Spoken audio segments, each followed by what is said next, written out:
Today, guys, we are going to be jumping off of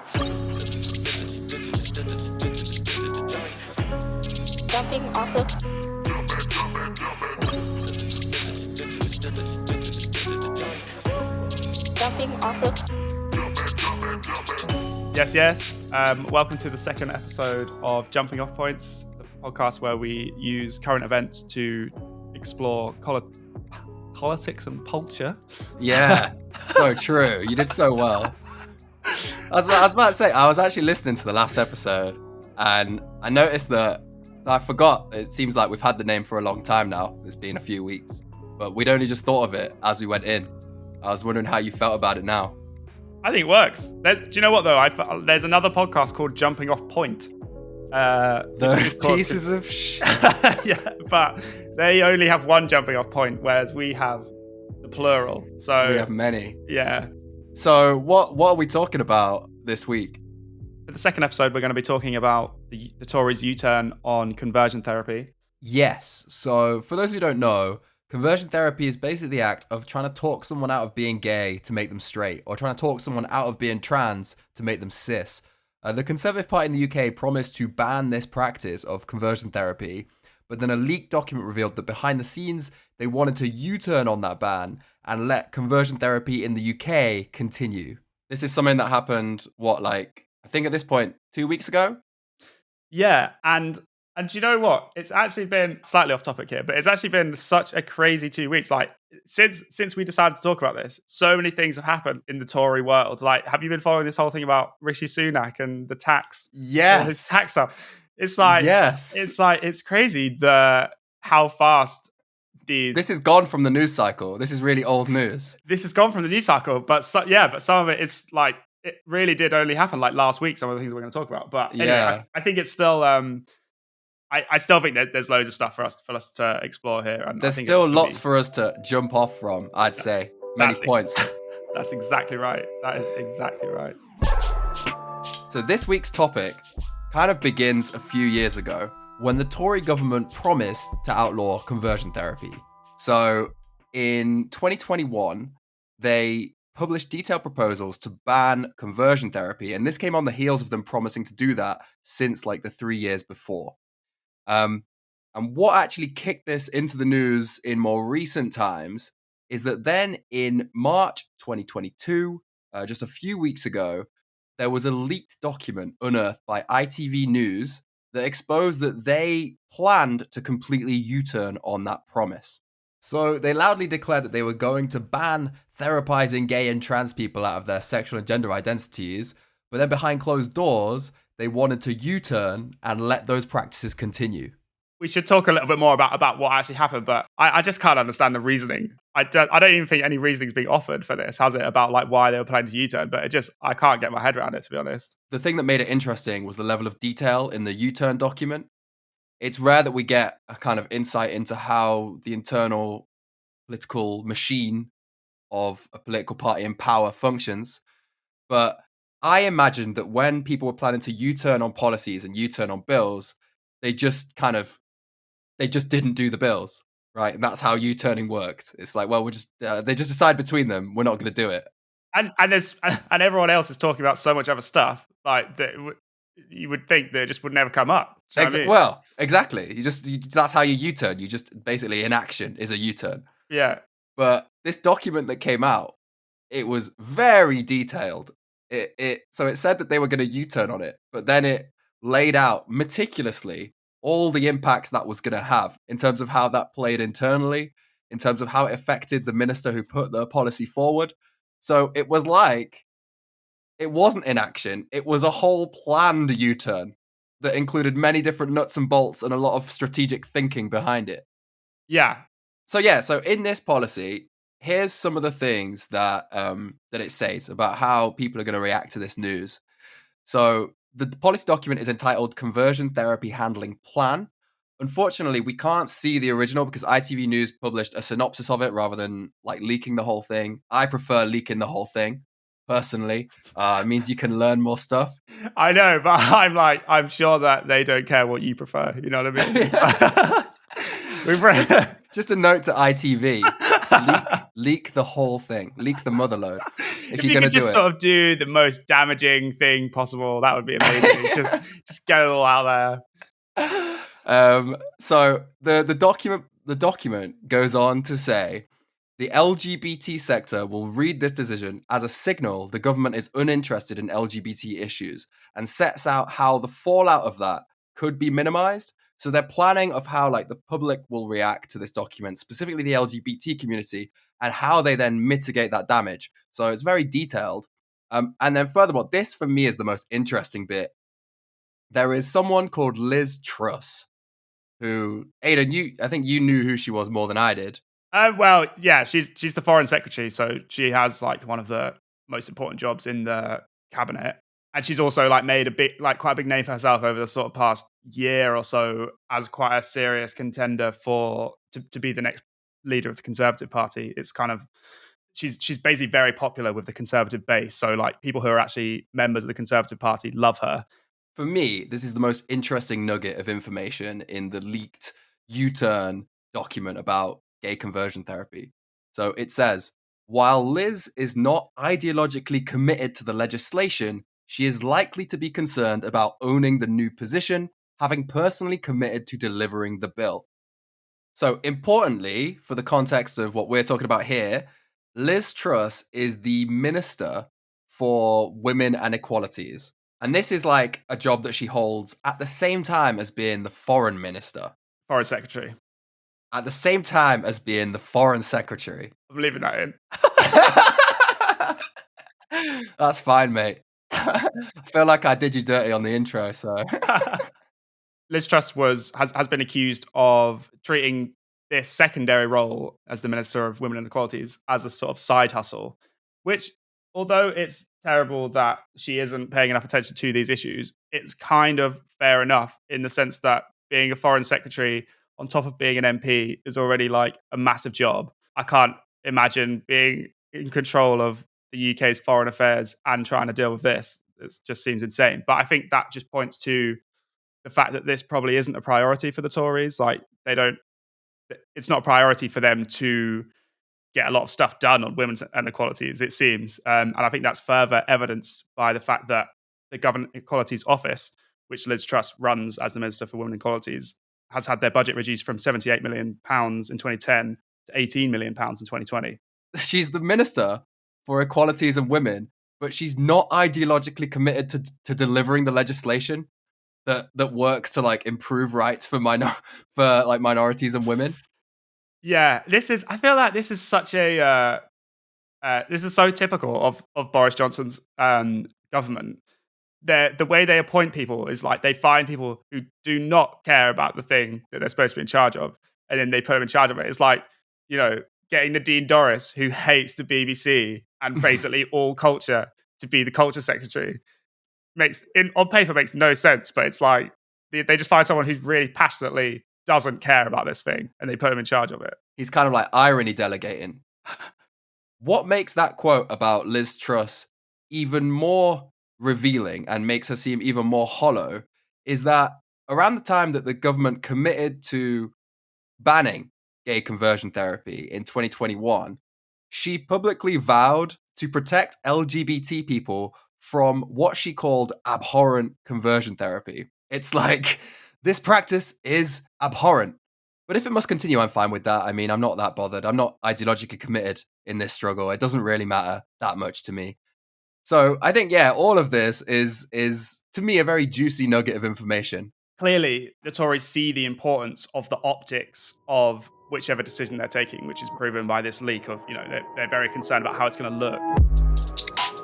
So only 3.5 hours later, after we found out that the government was planning to U-turn on banning conversion therapy, a Downing Street spokesperson told journalists that the government will, in fact, ban conversion therapy, but it will only ban gay conversion therapy, not trans conversion therapy. What the Conservatives said about this was that banning trans conversion therapy would mean parents and medical professionals could not support children who are questioning their gender identity, which is something for us to discuss, I reckon, because I think there's like There's a lot in that. I think the trouble with this kind of statement is that on paper, like before you start thinking about it, it sounds okay. Like obviously, I want anyone who is maybe rethinking their identity or has thoughts about their gender identity.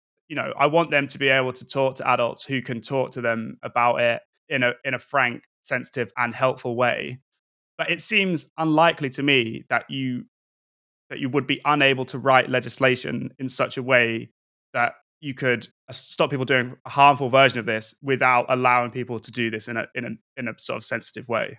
Well, this is it. It's like we don't want there to be like a parent who's got a kid who might be trans, and the parent is like, I cannot talk to this kid about this because the law would make it illegal for me to do that. I would be thrown in jail because it could be seen as trying to convert them. That option needs to be there. But yeah, as you say, it seems to me if there's a legislation that comes in banning conversion therapy that stops those conversations from happening, it's terrible legislation. Like it's the way the policy would be written would be terrible if that was the case. Yeah, and the only people to blame for that would be the people who are bringing in this legislation, which is in this case the Tories. So they're complaining about something that they themselves have written. It's like if you're so worried about the wording of this legislation, why did you write it like that?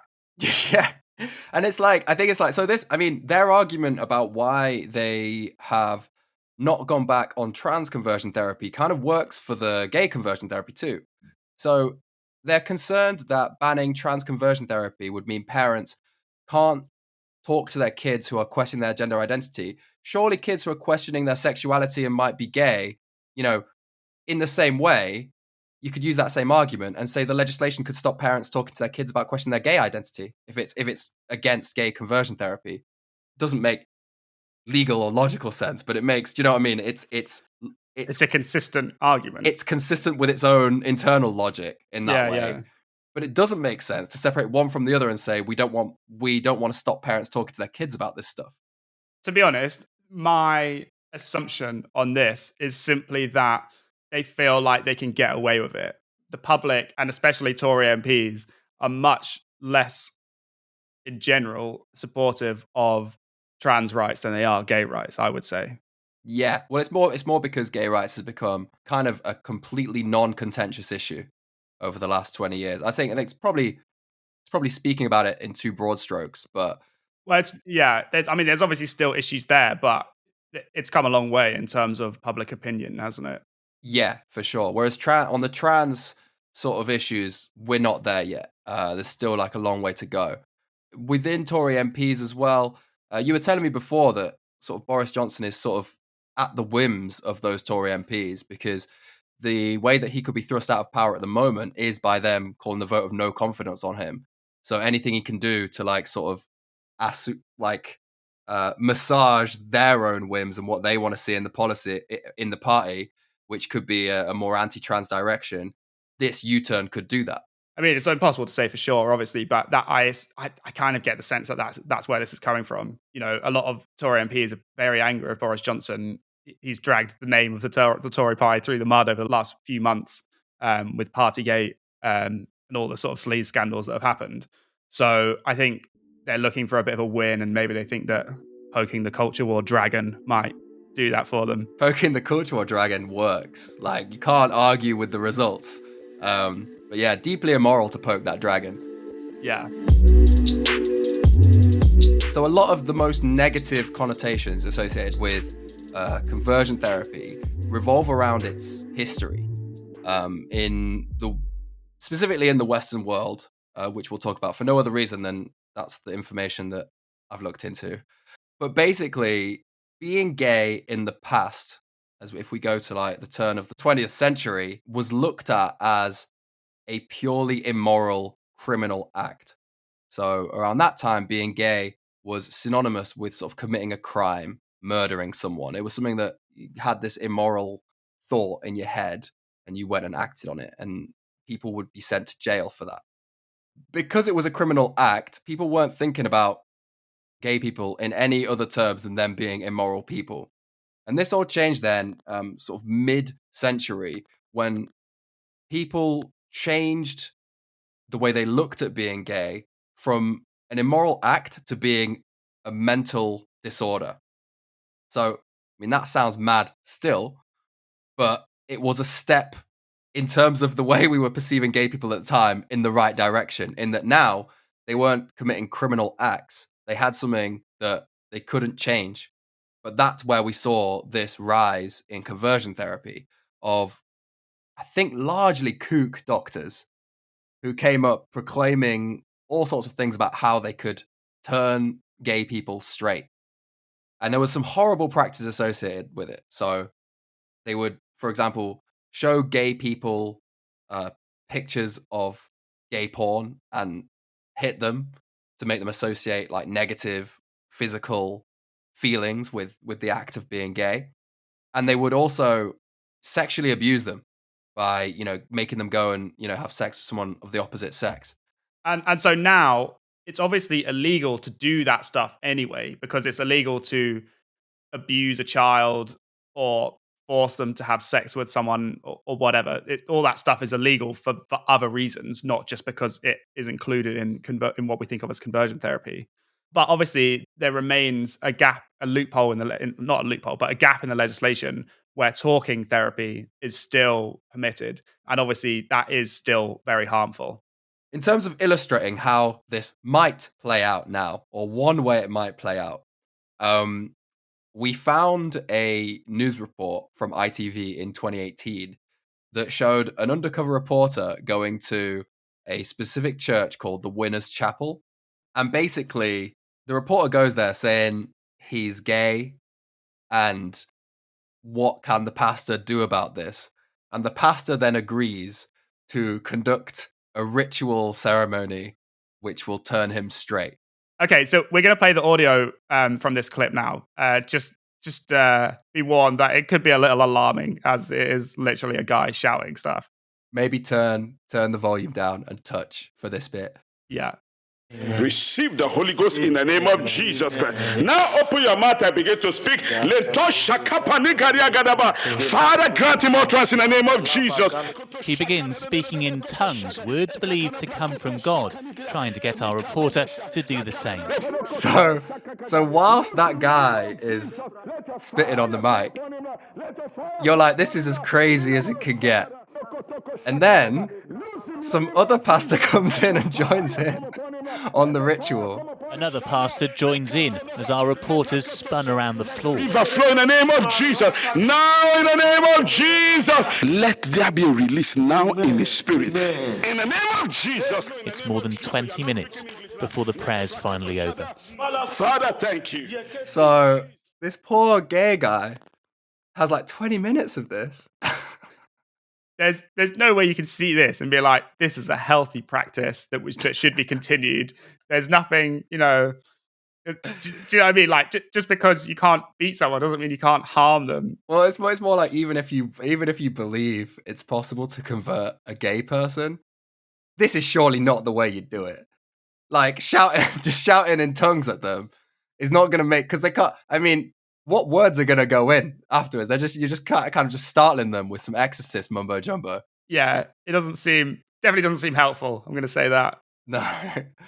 So that's just one example that we thought we'd play as like a possible context in which gay conversion therapy still happens. Here's the thing I wanted to do. So when me and Aidan were discussing the podcast earlier this week, we went down the story and I got to a thing where I was like, okay, let's deal with the actual meat of the issue.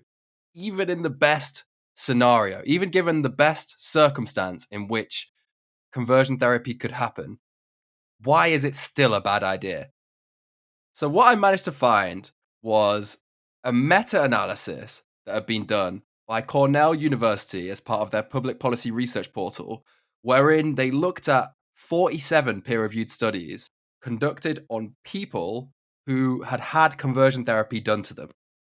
And what they found is that out of all those 47 studies, only one showed that it could be effective in converting gay people to make them straight.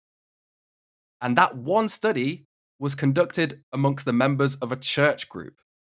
34 of the studies showed little to no effect, as in, so the practice of conversion therapy did other things to the participants, such as decreasing the amount of attraction they had to people of the same sex, but didn't convert them to make them straight. They came out with either bisexual urges or with just a complete sort of lack of desire to engage in contact or intimate physical relations with anyone.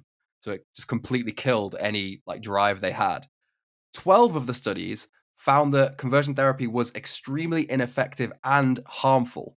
So it showed links with depression, people experienced thoughts of suicide, anxiety, social isolation, and a complete lack of intimacy. You know, you mentioned the one study where they concluded that they had been able to convert people. Obviously, all these studies are based on self-reporting. So people have to confirm either way just by telling someone. It's not like there's any other way to find out.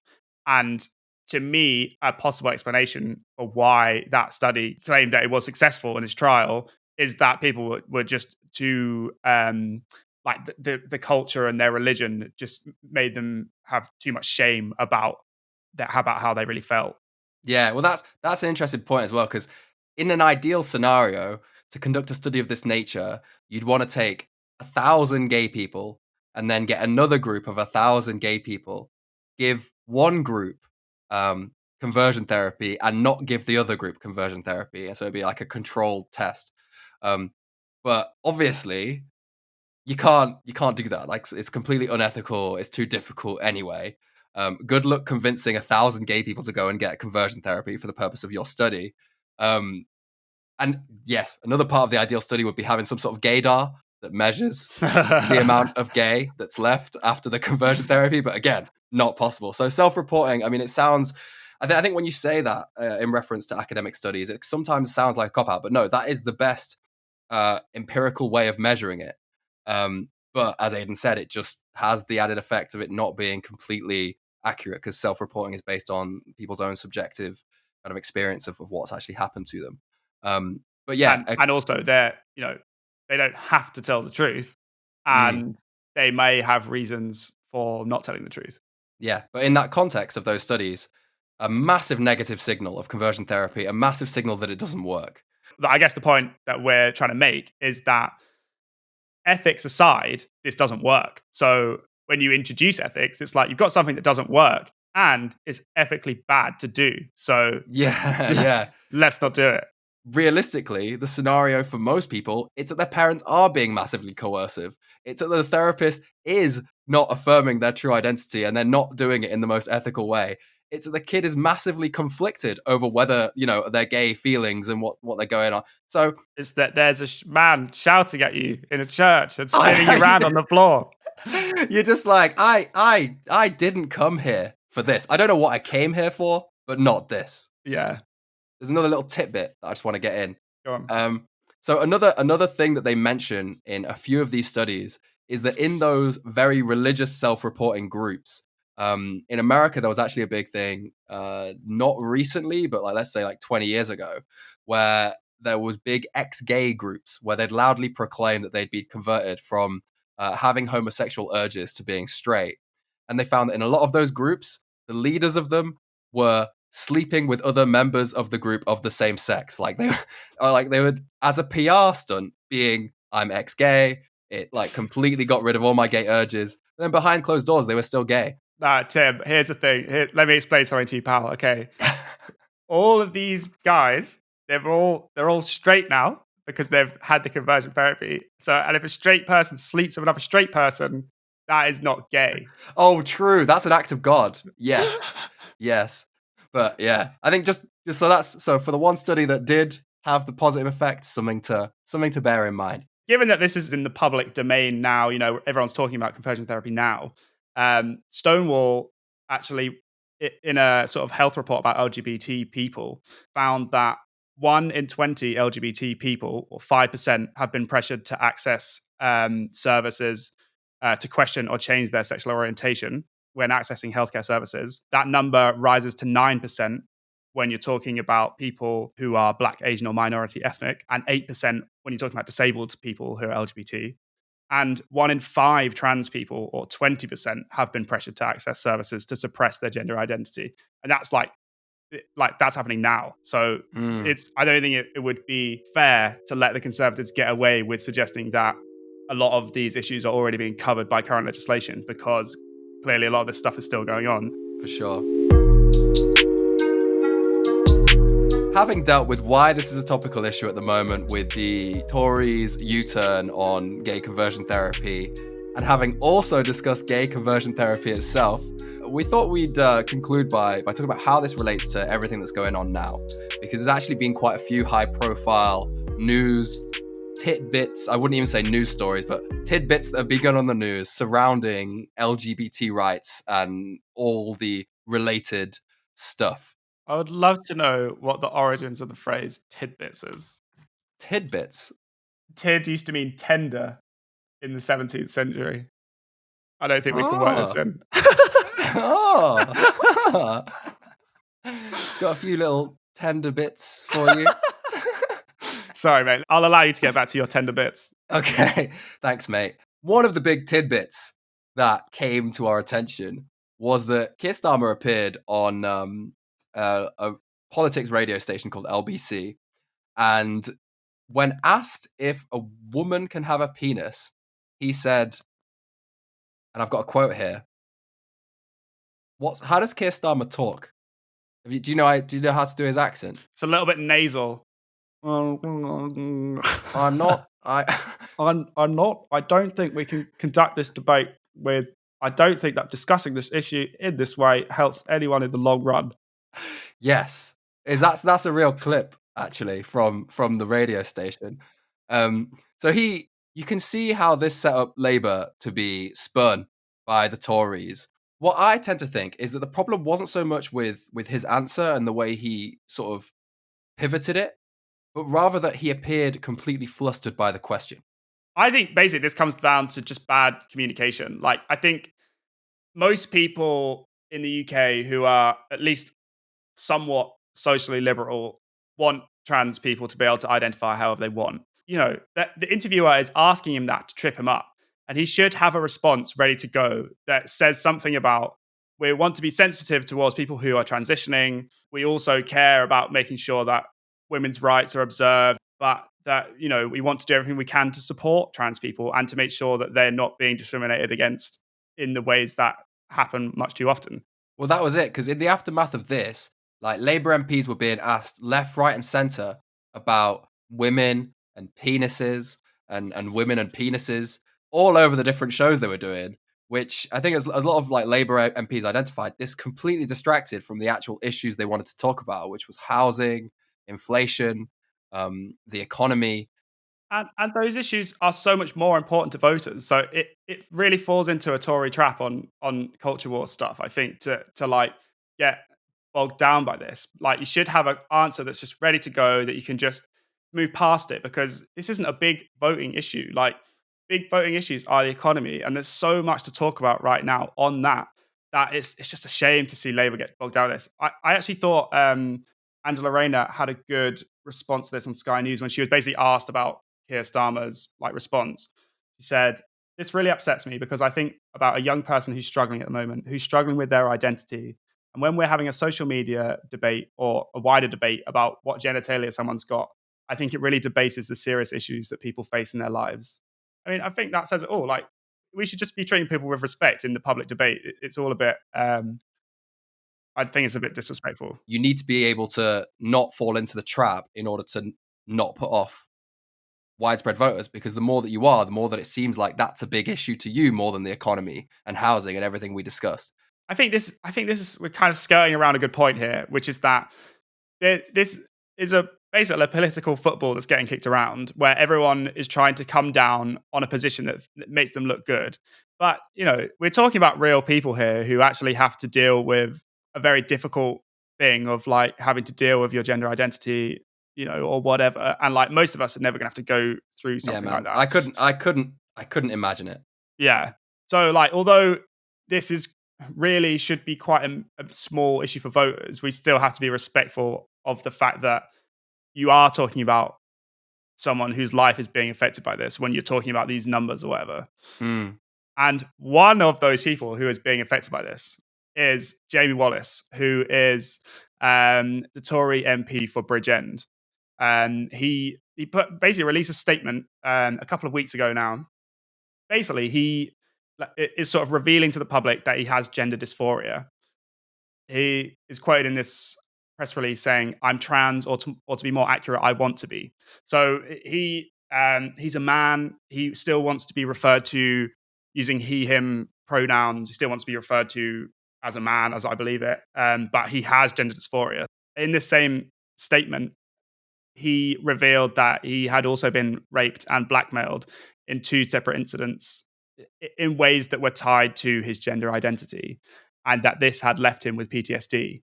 And I think that is a really clear example that goes to show how difficult it is for people who are struggling with their gender identity, and why we shouldn't cynically use them as a way to score political points.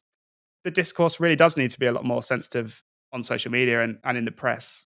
Well, I don't even know if like saying it needs to be more sensitive is even the word. It's like we need to not farm the fuck out of little news stories that are about trans and have absolutely nothing to do with the vast majority of people's lives. Because that's essentially it. It's like it's I don't know how you can be sensitive about trans issues in a world where you're being asked, do women have a penis every day? Yeah, that's it, isn't it? It's How do you react to that with sensitivity? It's like a playground level conversation being thrust at you to make you look like a dick. So interestingly, in the aftermath of the government's decision not to include gender identity in the ban on conversion therapies, he said that, yeah, he was bitterly disappointed. And he's always believed that this debate attracts unnecessary hysteria and toxicity, and meaningful results can only come from meaningful debate. Understandably, concerns need to be looked at and debated, but it's wrong to exclude protections for a whole group of people from a practice previously described as abhorrent. I hope you're sure. listening, Liz Truss. I hope you're listening, bud. Yeah, you should trust what we're saying because Yeah. we're really straight facts about your conduct. Just hours before Wallace announced that he had these feelings of gender dysphoria and was effectively trans, Boris Johnson begun a speech at a conservative dinner event, joking about Keir Starmer not being able to say that women can't have penises, and he greeted everyone saying, "Good evening, ladies and gentlemen." Oh, can you do it? Can you do a good Boris Johnson? Probably not. Good evening. Oh yeah, you can. All right, yeah, do it. Good evening, ladies and gentlemen. Or as Keir Starmer would put it, people who are assigned female or male at birth. Yeah, I've got that clip because I was watching live. I recorded it via a screen capture. Is why that audio is so spot on. So I guess an interesting result of what we found out after this whole U-turn and the Keir Starmer incident is that within the Conservative Party itself, while one person is really struggling with their gender identity and going through, horrible feelings of abuse because of like what they've suffered as a result of it, another Conservative politician is basically ripping the fuck out of them at their party dinner.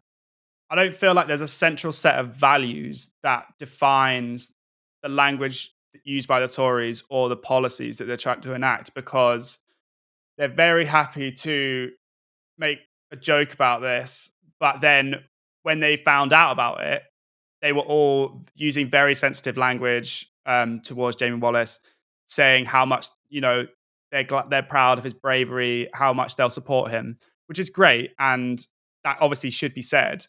But it rings a little bit hollow just hours after a joke about it. And to me, it seems like that joke is kind of cynically supposed to appeal to people who don't have particularly progressive views on this stuff. So I find it a little bit distasteful, to be honest. Yeah.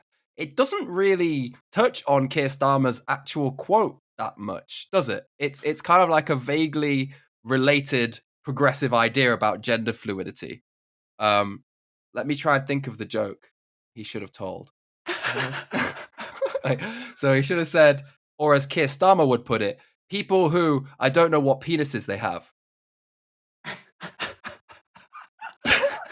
That's the joke you'll tell if you were Dude, going. if someone started a dinner party with that joke, I'd be like, this guy is already way too drunk. I've got no idea what he's talking about. But yeah, so bit of a tangent, but I just don't think that joke had that much to do with what Keir Starmer said. So it was flagrantly like transparent that it was just a really kind of anti-progressive comment. It's a dig at woke language around gender identity, isn't it? Which you would only do if you hated woke language, or do you know what I mean? If you already despise those sort of beliefs. It's not a joke that would play well to a room full of trans people, is it? No. It would slay at the Baptist church where they did that undercover report. Yeah, that's true. They would love it there.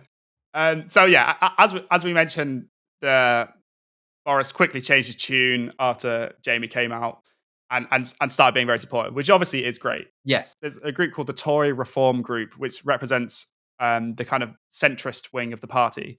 And they tweeted, "Trans lives are difficult and complex. They should not be ridiculed in flippant after dinner jokes. The government needs to treat LGBT people with kindness rather than as punchlines, especially before we host a global conference on safe to be me." I think that's the perfect criticism of what he said, to be honest. And yes. This safe to be me thing is, I think we should discuss that as well. Like the UK has just cancelled its first ever LGBT plus conference after a boycott of more than 100 LGBT organizations caused by the Tories' U-turn on conversion therapy. I mean, it's just, you couldn't have a worse PR situation in terms of your values, could you? Yeah, well, I mean, they're all over the place, right? There's and this is the interesting thing is that quote that you read that was actually, yeah, as I say, I think similar to you, I think profound. It's the right thing to say as the criticism of what Boris Johnson did. That's the Tory Reform Group, and it's like they've got their work cut out for them, is what is coming across to me. Yeah. Because you're kind of trying to reform this amorphous blob of different beliefs, some of which are very, very hateful towards LGBT people. It, as you say, it shows that there's no guiding like principles there behind the Tory party. It's just what helps them stay in power. And I think of this all the time. They're so ruthlessly effective as a power keeping machine, in that, you know, you see the ideological splits we have in Labour that we had under Jeremy Corbyn still have to this day. They are massive ruptures in visions of how society should be run and how progressive, rights should be, and those different kinds of things. And you see those debates play out every day. Whereas in the Tory party, they're all a unified blob staying in power until they aren't a unified blob. And whenever it comes to a difference of beliefs about how progressive they should be or anything like that, they all just kowtow to the party at the end of the day. They fall in line. They put a new leader in place that will serve the new message of the party better, which is what they did with Theresa May. It's what they did with Boris Johnson. It's what they'll do with the next person who replaces Boris Johnson. But yeah, stories like this show those fissures underneath the surface of the Tory party, that these are people who really don't have a unified political vision. Yeah, I think that's so true. And I think that this kind of comes down to the post-Brexit political landscape that we found ourselves in like the last few years. Like, obviously, when Brexit happened, it gave the Tories such a clear objective and mandate. And that really galvanized the base. Like, everyone got around getting that idea done, and they were willing to put other things aside. Now that this political situation is getting more difficult for the Tories, I mean, cost of living crisis, energy prices rising, Rishi Sunak being sleazy, all the other things that are going wrong. Do you know what I mean? Like, there's so much stuff piling up. They need to have like easy wins, and I think that's maybe what this was an attempt at. You know, like you can't get everyone behind difficult to understand economic policies, especially when people aren't feeling the benefit of that in their pocket. Like, everyone is going to start feeling poorer because the economy's fucked. It's not easy for them to have a win on that stuff. So I think that's why we're seeing a bit of a shift towards these cultural war issue stuff. a very sad turn as well. I always, obviously on my YouTube channel, I always talk about American issues, and in watching the videos of the people I critique on there and like how the discourse plays out, I'm always relieved inwardly that the UK is not as far gone on everything being a political football when it comes to a lot of stuff. I'm hoping that this doesn't represent the start of us going the exact same way. Yeah, I hear you. Like, I really don't want it to go the same way here. I kind of have a sense of optimism that it won't get as bad as that. But yeah, let's keep our fingers crossed. So that's basically all there is to say, as far as we're concerned, on the topical issue of the Tories' U-turn on the gay conversion therapy ban, on how it relates to what's going on in our current discourse, and what it sort of reveals about the underbellies of the party in power. All right, any concluding thoughts, Aidan? Yeah, I mean, I feel like we've been kind of wrapping up as we go along with this one. But in a country where 1 in 5 LGBT people have experienced a hate crime or incident because of their sexual orientation or gender in the last 12 months, and where 2 in 5 trans people have experienced a hate crime or incident because of their gender identity in the last 12 months, we really shouldn't be thinking about U-turning on conversion therapy, obviously, and we really should be having these debates in a much more respectful way. And I mean, I know I've said that, but I think that's basically what this whole episode comes down to. 100%. And yeah, just a little statistic to leave you with. In the UK, there is 67.22 million people. And the UK Government Equalities Office estimates that there are 200,000 to 500,000 trans people living here.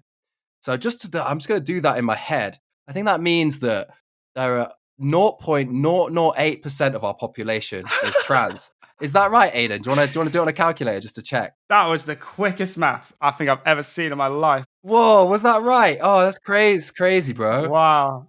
So basically this whole I think not so much our main news story revolving around gay conversion therapy, but certainly everything that came afterwards about how this has been a political football in the mainstream press. We are using up so much of our collective brain space and oxygen being obsessively involved in these issues that affect 0.008% of people, which I think just kind of reveals to you how shallow and hollow it all is. Yeah, we're talking about things that really should be left to experts in these scenarios. Like, this should be left to medical professionals and therapists and LGBT action groups. Like, they're the people who actually know what is going on with this stuff. So yeah, with that, shall I outro us? Outro us, baby. So that was episode 2 of a podcast that we called Jumping Off Points. I forgot about the name there. So thanks very much for joining us. Very interested, as always, to hear the comments you have, any suggestions for future topics. Until then, we will love you and leave you. And please join us again when we next manage to record something. Also, I want to just say a little apology to the people of Salisbury. Apparently, we mispronounced the name of the place where you live. Is it Salisbury? Apparently, it's Salisbury. Oh my God. I was getting roasted by my mates on this because we called it Salisbury. And they also were trying to tell me that this apparently is a tourist destination, like going to Salisbury Cathedral. Let me say something. If you want people to pronounce your name correctly, have a fucking bigger city. Have a bigger town. Just like we've talked about in this episode, wasting the public's time on issues that don't matter. Yeah. Salisbury. You could look that up on Google. It's more helpful. You'd find it more easily from that pronunciation. Respectfully. Yeah. And to everyone who's complaining about it, let us stick to the real issues, please. You know what I mean? So anyway, let us know how you feel in the comments, and we really look forward to you joining us again on our next episode.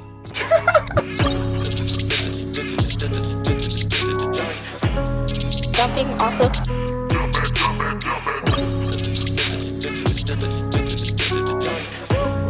jumping off the